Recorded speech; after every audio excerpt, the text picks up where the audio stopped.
Hey guys, Dan here with two horror comics that I want to review.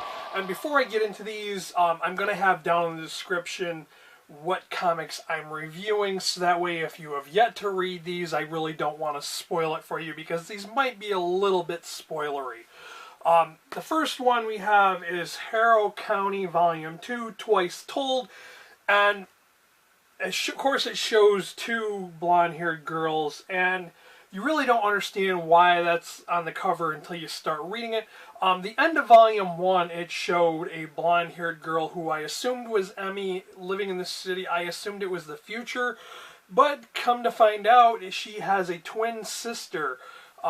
This girl was born in the same place, but she was whisked away as a baby and raised in the city, raised in a totally different way.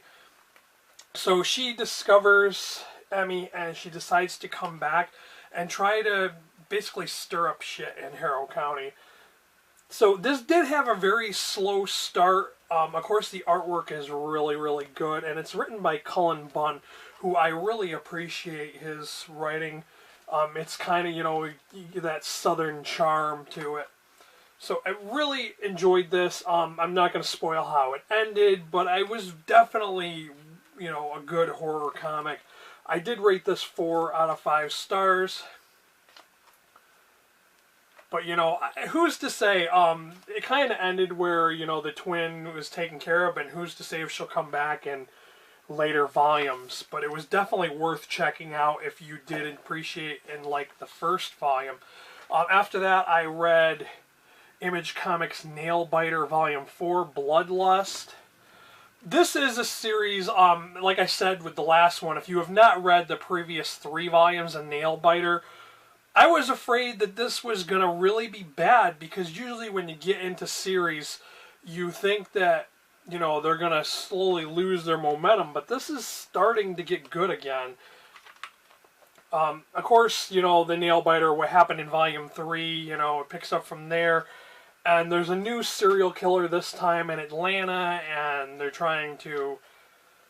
saying that it's somebody who is from Buckaroo, Oregon. But, you know, as you get into it, you start to learn the truth, and this, of course, takes place in Halloween. That's why there's a jack-o'-lantern on the cover. This one was really, really good. I have to say that this series is intense, and the mysteries just keep getting deeper and darker, and I just really, really enjoyed this. This is another one where the art was really good, and I would highly recommend this series if you've never read Nailbiter. This is a great comic book series.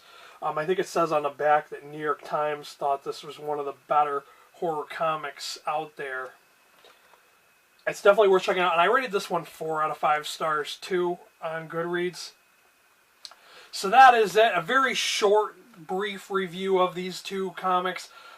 If you read them before, let me know what you thought of them, or if you have any intentions of reading them, let me know that too, or if you have any recommendations for stuff that's similar to this. Thanks for watching. Until next time, later guys.